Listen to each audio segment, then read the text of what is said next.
prorogation, le vrai nom, on va dire. Et qu'est-ce qui est à l'origine de cette mesure?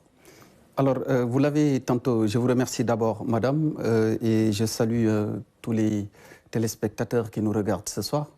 Vous l'avez tantôt expliqué, les mesures qui ont été prises depuis lors l'ont été dans le cadre de la protection des populations, mais vous n'êtes pas sans savoir, et tout le monde l'a constaté au Sénégal, que le virus continue encore son chemin.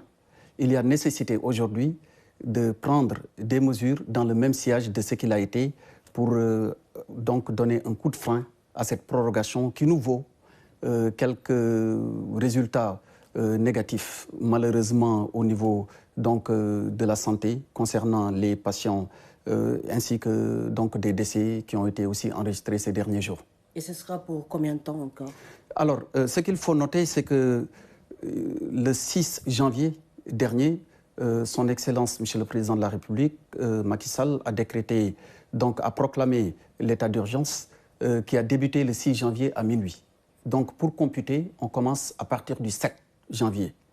Et ce qui donne comme résultat que le couvre-feu ainsi que l'état d'urgence devraient prendre fin aujourd'hui. Maintenant, je l'ai expliqué sur votre plateau ici précédemment, il y a eu la loi de 1969 qui a été modifiée et qui a donné naissance à un troisième régime, lequel vise à gérer les catastrophes naturelles ou sanitaires. Mais comme toute loi, elle a un processus avant son entrée en vigueur. Une fois qu'elle est votée, elle est envoyée chez M. le Président de la République pour qu'il prenne ce qu'on appelle l'acte de promulgation. Cet acte doit être pris donc demain. Et en attendant, et pour respecter l'état de droit, parce qu'au Sénégal, nous sommes quand même, il faut le rappeler, un État qui est soumis au droit, de sorte que tous les actes qui sont pris par le gouvernement le sont sur une base juridique très claire.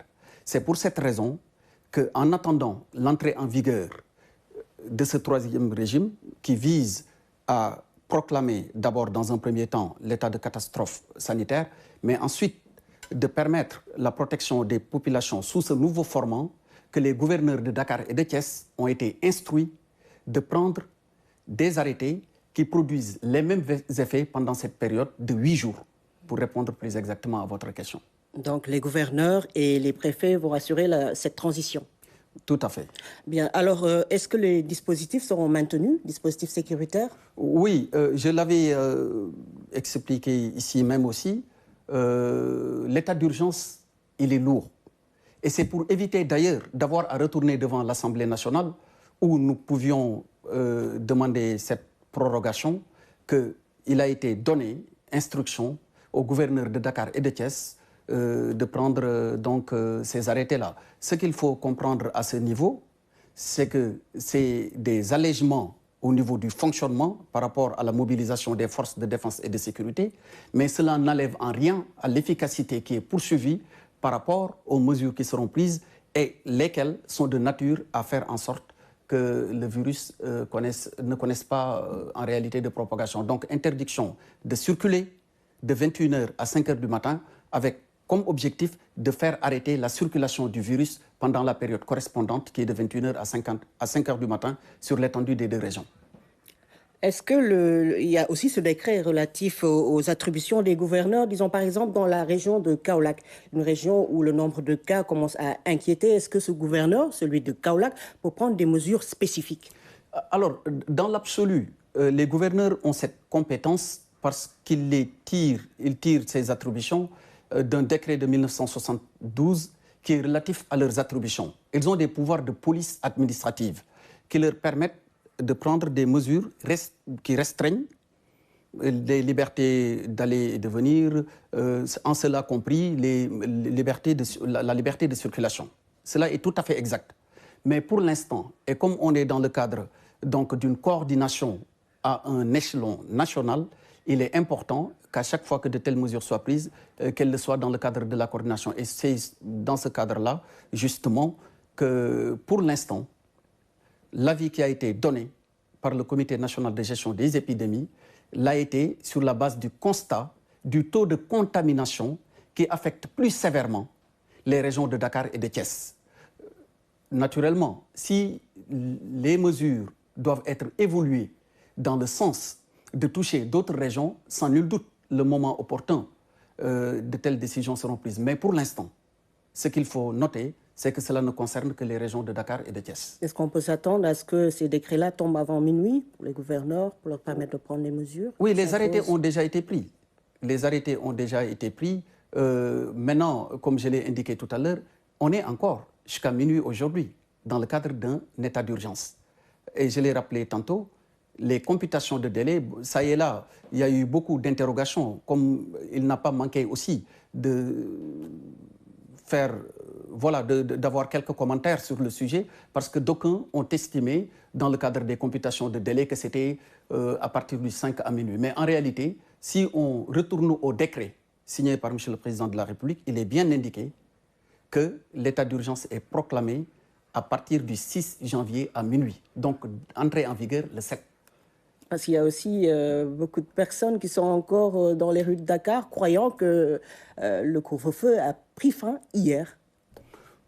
Alors, est-ce qu'il y a des mesures pour ces personnes? Il y aura peut-être une dérogation, je ne sais pas.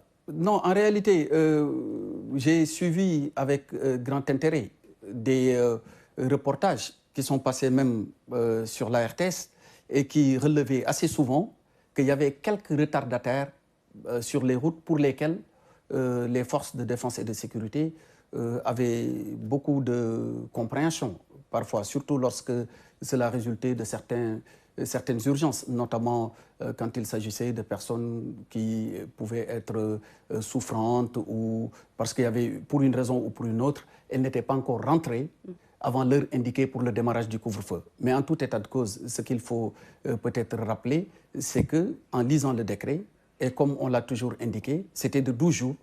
Et ce qui fait foi, c'est le décret. Et le décret dit entrer en vigueur à partir le 6 janvier à partir de minuit. Donc, computation de délai commence le 7 et arrive à expiration le 18. On peut avoir des cas d'urgence en plein couvre-feu. Est-ce que les forces de l'ordre et de sécurité sont sensibilisées par rapport à ça? Oui, nous avons des forces de défense et de sécurité qui sont très républicaines. Elles font appliquer la loi. Elles ont en charge de veiller à l'application de la loi. Mais de la même manière, et on a vu sur beaucoup de médias, le comportement exemplaire dont elles font montre à chaque fois que la situation l'exigeait. Cela n'enlève en rien à leur capacité de fermeté et de faire respecter les textes quand il le faut, les lois et règlements. Mais en tout état de cause, c'est des forces de défense qui sont républicaines, de sécurité et de défense qui sont républicaines. Et sous cet angle-là, il faut dire que leur compréhension n'a jamais fait défaut à chaque fois que de besoin. Maintenant, cela n'a rien à voir avec faire appliquer les textes. C'est deux choses qui sont différentes. Il faut que ça soit clair sur ce sujet-là aussi. Et que prévoit la loi en cas de violation? Alors, d'abord pour les mesures, que ce soit les mesures administratives comme pour les... je rappelle que nous sommes encore dans le cadre de l'état d'urgence jusqu'à minuit. Et dans ce cadre, la loi prévoit une peine de 2 mois à 2 ans. Mais je ne le rappellerai jamais assez. Nous sommes dans une situation particulière dont l'objectif premier du gouvernement n'est pas de réprimer, mais c'est de protéger. La répression n'est pas l'objectif qui est visé, d'ailleurs, par le nouveau régime qui a été adjoint à ce précédemment existant dans sa version initiale de la loi de 1969. Mais en tout état de cause, il faut d'abord protéger, sensibiliser, et maintenant, en cas d'infraction, naturellement, les textes ont vocation à s'appliquer en pareille occurrence. Merci beaucoup, Monsieur le ministre de l'Intérieur, Monsieur Antoine Félix Diome, qui était venu nous parler de cette nouvelle mesure, le couvre-feu, décrété le 6 janvier et qui prend fin ce soir et prolongé. Donc, Dakar et Thiès restent sous couvre-feu.